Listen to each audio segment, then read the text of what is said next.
श्री गुरुभ्यो नमः। यामाहो सर्व लोकानां प्रकृतिं शास्त्रपारगा तां धर्मचरणं शंभो प्रणमामि परां शिवं।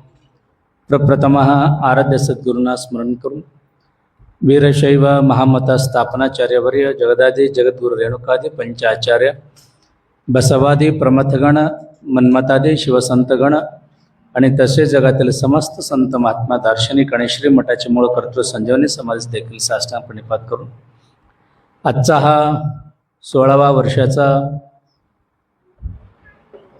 या रुद्र प्रशिक्षण शिबिराचा अध्यक्ष म्हणून उपस्थित असलेले आत्मीय षडस्थ ब्रह्मसिद्धलिंग शिवाचार्य महाराज यांना प्रणाम करून या शिबिराच्या उद्घाटन प्रसंगामध्ये उपस्थित असलेले गजानन महाराज, वड्यापोरीकर महाराज, हिरेमठ, काटकळंबेकर महाराज, गणेश महाराज गडगेकर, डॉक्टर स्वामी वसमतकर आणि उपस्थित सर्व नांदेड जिल्हा जंगम संघटनेचे सर्व पदाधिकारी, मुखेड तालुक्याचे जंगम समाज संघटनेचे अध्यक्ष प्रदीप हिरेमठ, कोल्हे सर आणि ह्या रुद्र शिबिरामध्ये यावर्षी तुम्हा सर्वांना शिकवण्याकरिता आलेले श्री वेदमूर्ती प्रदीप स्वामी सोलापूरकर व उपस्थित सर्व शास्त्रीय वृंद, उपस्थित पालक आणि विद्यार्थी मित्रांनो, आजचा हा 16वा वर्षाचा रुद्र प्रशिक्षण शिबिराचं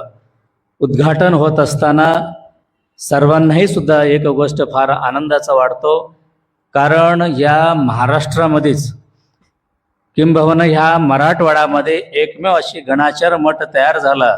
त्या ठिकाणी गेले 16 वर्ष प्रतिवर्ष न चुकता ह्या रुद्र प्रशिक्षण शिबिर चालतो, हे आपल्यासाठी फार आनंदाचा बाब आहे। कारण रुद्र प्रशिक्षण शिबिर चालू करणं एवढं सोपं नाही, कारण जंगम समाजाच्या मुलांना घेऊन महिनाभर राहायचं म्हटलं फार अवघड जातो। कारण आपण सहज म्हणतो एक जंगमाचे मुलगा तो राहायचं म्हटलं तर फारच अवघड असतो। कारण मी म्हणतो ना 100 माकड गेल्यानंतर एक जंगम जन्माला येतो। माझा अर्थ काय, तर एका जंगमाच्या मुलाच्या अंगामध्ये 100 माकडाचे गुण असतो म्हणजे एवढा खोडी राहणारा मुलगा असतो। पण हे शब्द आहे सहज रूढीमध्ये आलेले, खरं काय नाही। म्हणजे लक्षात घ्या, एक मुलाच्या अंगामध्ये 100 माकडाचे गुण असते, म्हणजे का एवढा खोडी राहणारा मुला असतो। तो व्यवस्थित राहत नाही, जाग्यावर राहणारा नाही, एक म्हणले की 4 करतो, 4 म्हणले की उडी मारतो, त्याला काही देणं घेणं नाही, कारण तो जंगमाची मुलाच एवढा फास्ट असतो। याचा अर्थ असा मला वाटतो की तो मुलगा फार हुशार असतो, तो जंगमाचे मुलगा एक्सपर्ट असतो, म्हणून तो त्याचा अंगातला गुण जे काही ते दाखवण्याकरिता फार टॅलेंटेड मुलं असतात। मग अशी मुलांना एकत्रित बसून ते 1-2 नव्हे तर एका वर्षी तर एवढा आनंद वाटतो आम्हाला सांगायला, जवळजवळ 340 मुलाचं नोंदणी झाली होतं। 340 मुला मठामध्ये नागनाथ सर ह्या सर्व टीम एवढा परेशान झाले त्या वर्षी, तर 340 पैकी जवळजवळ 280 मुलं राहिले। शेवटच्या टप्प्यापर्यंत 280 मुलांची व्यवस्था पाहिलं तर सगळ्यांना नाकनोय आणलं, सगळे परेशान झाले। पण तरी सुद्धा आम्ही शिबिराला मात्र काहीच तडजोड न करता प्रत्येक मुलांना चांगलं शिक्षण देण्याचाच प्रयत्न केलं। परंतु ह्या वर्षी मात्र ह्या मराठवाड्यामध्ये जवळजवळ 4 ठिकाणी ह्याच रुद्र प्रशिक्षण शिबिर चालू केलं। कोणी 15 दिवसाचं ठेवलं, कोणी 20 दिवसाचं ठेवलं, त्यांची सोयीप्रमाणे ठेवलं। मग हे साठी मला एवढा आनंद वाटतो, हे जंगम समाजावर आज तर का होईना इतर मठा मान्यातलं महाराज मंडळ आणि इतर समाज लोकांना आज तर जंगम समाजाकडे फिरून बघण्याचं कुठंतर विचार करू लागलेले आहे।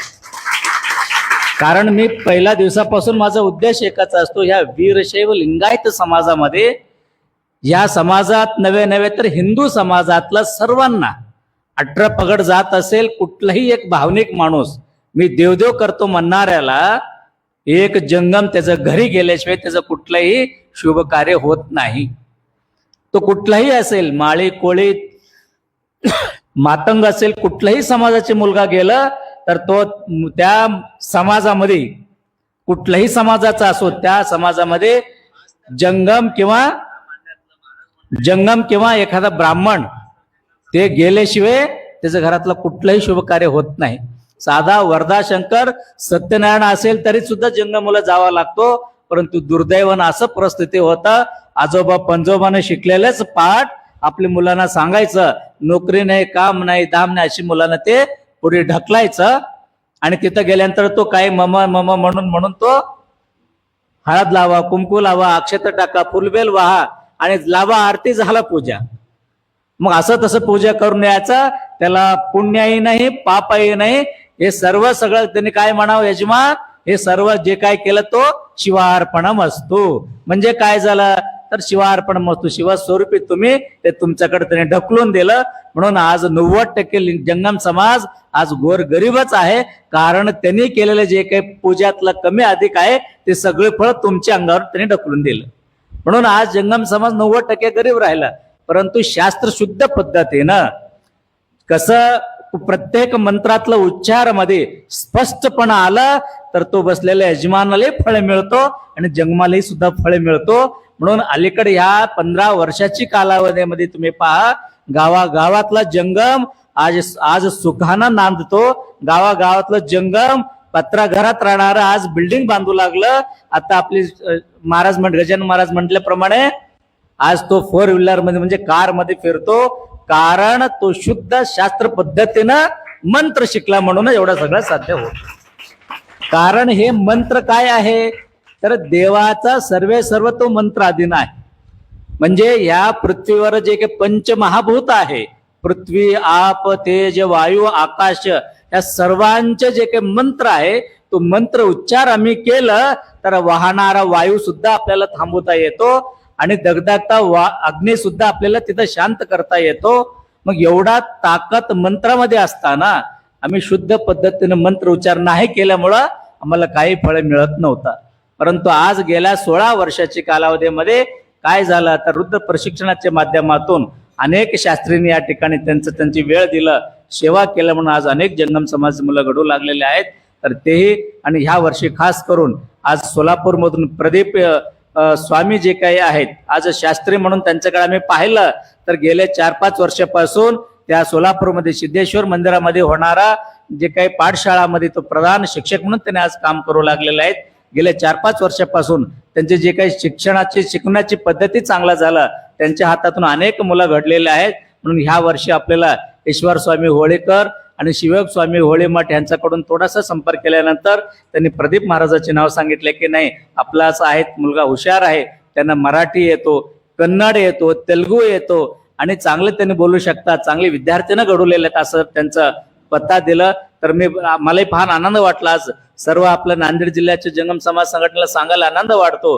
प्रदीप स्वामीला मी फक्त एकच फोन लावलो, अशी महाराज आपल्याला नाव सांगितलेलं आहे, तर त्यांनी एका शब्दामध्येच होकार दिले, हो महाराज मी नक्की येतो म्हणले. कारण त्यांची मनामध्ये तळमळ आहेत, मी कुठेतरी शिकवला पाहिजे. मग अशी एखादं शिक्षक तयार झाला तर नक्की आज जंगम समाजाची मुलं चांगलं घडल्याशिवाय राहणार नाही. म्हणून आजच्या हा प्रसंगामध्ये आज नांदेड जिल्हा जंगम समाज संघटना ह्या नावानं गेल्या अनेक वर्ष या महाराष्ट्रभरामध्ये काम करणारं संघटना आहे. मला तर वाटते महाराष्ट्रामध्ये तो पहिला जंगम समाज संघटना असेल, तो नांदेडच नव्हे तर महाराष्ट्र जंगम समाज संघटना, महाराष्ट्र राज्य असं नोंदणी असलेल्या समाज संघटना म्हणजे तो फक्त आपला समाज संघटना आहे.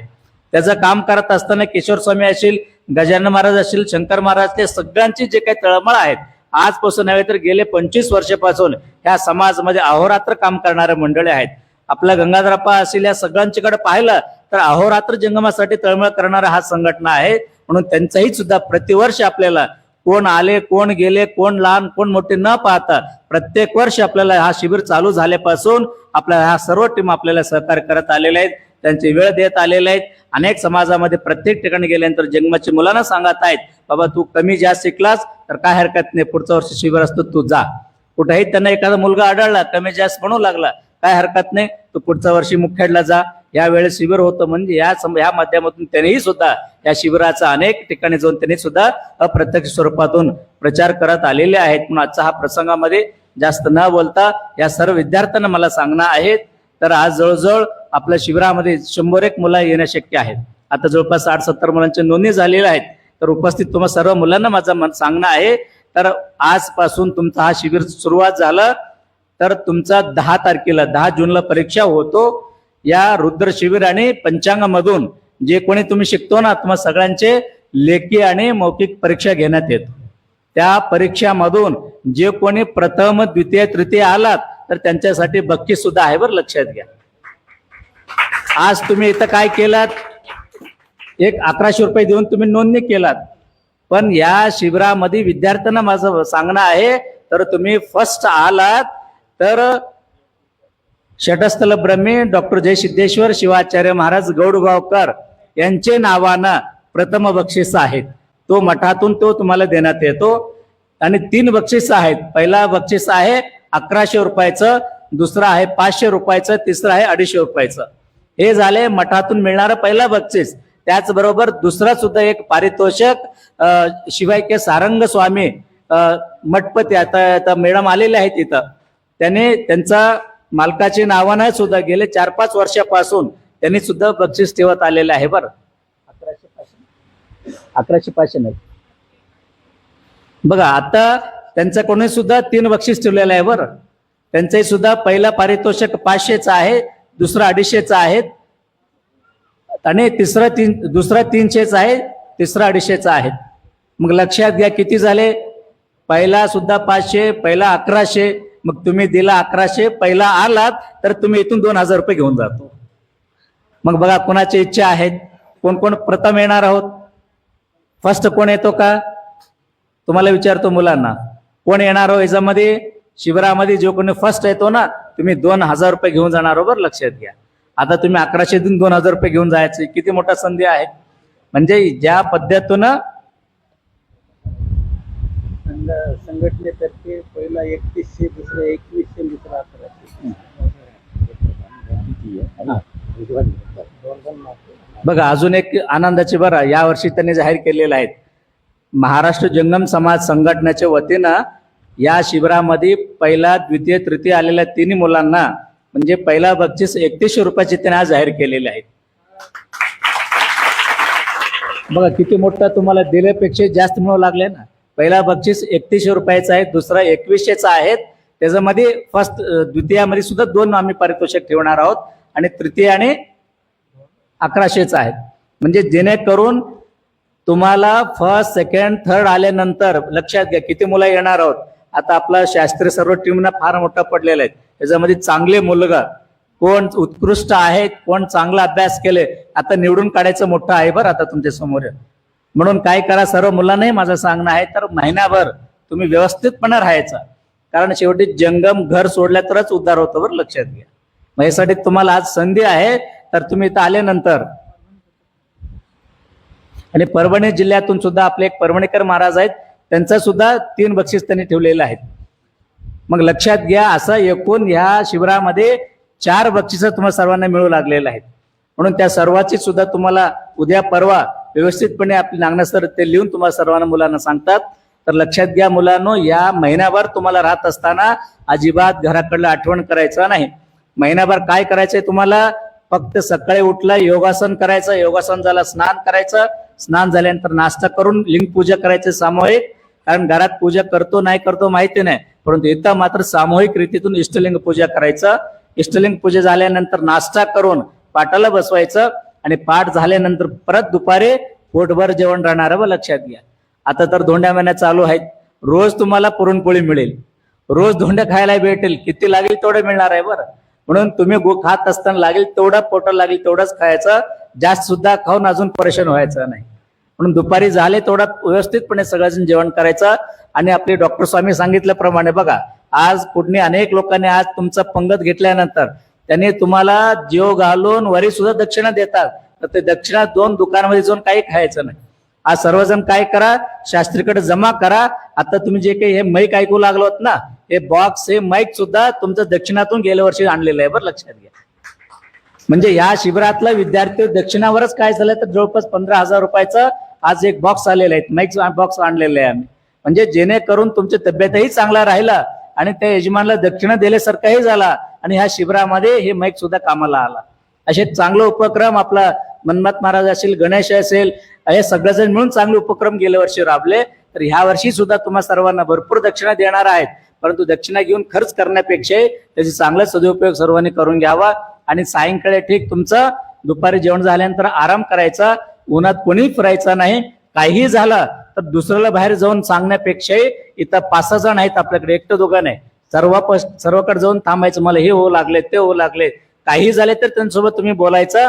आणि जवळपास इथं सर्व पालकांना अजून एक सूचना मी देतो, तर मुलाकडे कोणीही मोबाईल देऊ नका. लहान असेल मोठा असेल, सर्व पालकांना माझं स्ट्रिक्ट सांगणं आहे, अजिबात मोबाईल देऊ नका. कारण कोणी मोबाईल ठेवला तर तो शिकणं कम, मोबाईलमध्ये जास्त वेळ काढतो. आणि रोज संध्याकाळी 1 तास सर्व मुलांना, आपले 4-5 जण इथं बसून राहतात, तुम्ही यायचं, तुमचे नंबर सांगायचे घरातला आणि 2 मिनिट 5 मिनिट घरामध्ये मोबाईलची बोलायचं, पण सोबत मोबाईल ठेवून घ्यायचा नाही. म्हणून पालक वृंदाला माझं सांगणं आहे, अजिबात मोबाईल देऊ नका. तुमचे नंबर तुम्ही इथे देऊन जा, मुलाकडे तुमचे नंबर द्या. म्हणजे 1 दिवस आड किंवा 1 दिवस काही अडचणी बोलावं असं वाटलं, फोनवर तुमचे मुलं तुमच्यासोबत संपर्क साधतात. कारण मी गेल्या सर्वांना सांगायचे, 2 वर्षापूर्वी जवळपास 50 मोबाईल आम्हाला काढून ठेवावं लागले. आम्ही सांगितल्यानंतरही मोबाईल ठेवून गेलं, संख्या वाढलं, पण नाही झालं, आम्हाला शेवटी मोबाईल काढून घेऊन आपले कपाटमध्ये सगळ्यांची नावं लिहून ठेवावं लागले, 50 मोबाईल. आणि एवढं अवघड होऊ लागलं, कारण मोबाईल मुलाकडे पाहिलं तर मोबाईल दाखवल्याशिवाय लेकर सुद्धा जेवण करत नाही. अशी परिस्थितीमध्ये आज तुम्हाला मोबाईल सोडायचा आहे, मायबापाला सोडून घर सोडून इथं राहायचं आहे. कारण इथं तुम्हाला मंत्र शिकायचा आहे आणि चांगला वेद अभ्यास तुम्हाला करायचा आहे. आणि हे झाल्यानंतर सायंकाळी सर्वांना चांगला शिवपाठ ठेवणार आहे, बरं लक्षात घ्या. सुंदर असा शिवपाठ होणार आहे. तो शिवपाठाच्या माध्यमातून सुद्धा तुम्हाला पावलं खेळता येते, फुगडी खेळता येते. बघा काय काय आहे, फक्त शिवपाठ नाही, शिवपाठ करून फुगडी खेळून आपलं शुभम महाराजला माहिती आहे, चांगलं पकवाज वाजवतात, बरं मस्त पकवाज वाजवलं, तुम्हालाच पावलं खेळायचं, म्हणजे रिंगण खेळायचं. सायंकाळी सुद्धा आनंदानं गात नाचन करत सुंदर असं शिवपाठ करायचं. शिवपाठ झाल्यानंतर मी राहिल्या दिवशी तुम्हाला चांगलं बोलत बसणारच आहेत. आणि आपण परत रोज मी असेल, आपला जेवणेकर महाराज असेल, अजून कोणीही शिवाचार्य आले ते सुद्धा तुमच्यासोबत सायंकाळी संवाद साधतात, काही हितगुज तुमच्यासोबत करतात, काही विचार तुमच्या समोर त्यांनी मांडतात. म्हणजे सायंकाळी सुद्धा तुमच्यासोबत काही चांगलाच विचार संवाद होतो. आणि ते झाल्यानंतर लगेच रात्रीचं जेवण करून तुम्हाला सर्वांना, आज मंगल कार्य चांगला झाल्यामुळं व्यवस्थितपणे सर्वांना राहायची सुद्धा व्यवस्था केलेली आहे. तर जेणेकरून 14 मे पासून 14 जून पर्यंत बहुसंख्येनं या जंगम समाजाने या रुद्र शिबिराचे लाभ घ्यावा. येणाऱ्या काळामध्ये संपूर्ण समाजाचा सेवा करण्याकरिता हा मुला तयार होणं तेवढंच गरजेचं आहे. एवढे या प्रसंगामध्ये सांगत अजून एक सूचना आहेत. 24 मेला श्री श्री 1008 ज्ञानसिंहासनाधीश्वर डॉक्टर चंद्रशेखर शिवाचार्य महास्वामीजी काशी पीठाचे जगद्गुरु महाराज मुखेडला येत आहेत. 23 तारीखला महाराज मुक्कामला येत आहेत. 24 तारीख सकाळी इष्टलिंग महापूजा आहे आणि धर्मसभा आहे, ग्रंथाचं प्रकाशन आहेत आणि त्या ग्रंथ विक्री सुद्धा या ठिकाणी होणार आहेत. आणि नंतर जगद्गुरु महास्वामीजींचे दर्शन आशीर्वाद बहुसंख्य लोकांना या ठिकाणी मिळणार आहेत. या सर्व कार्यक्रम श्रीमठामध्येच होणार आहेत.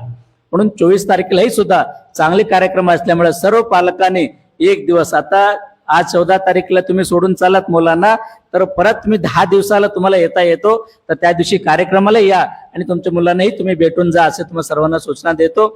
आणि आजचा हा रुद्र प्रशिक्षण शिबिराचा या 16 वर्षाच्या शिबिरामध्ये उद्घाटन प्रसंगामध्ये उपस्थित असलेले देवणेकर महाराजांची आणि श्रीमठाचे मूळ कर्तृ समाजाची कृपा आशीर्वाद तुम्हा सर्व असून या ठिकाणी सांगून, सर्व मान्यवरांनी सुद्धा माझं सांगणं आहे, तर पहिल्या दिवशी उद्घाटन करायला आलात तर 14 जूनलाही सुद्धा जाहीरपणे सर्व मंडळीला मी आवाहन करतो, त्या 14 जूनलाही सुद्धा सर्वांनी या रुद्र शिबिराची समारोपाला सर्वांनी यावं अशी तुम्हा सर्वांना आमंत्रित करतो. आणि या ठिकाणी माझा 2 शब्द संपवतो. शिवम भयात सांबजय नमः पार्वतीपते शिव हर हर.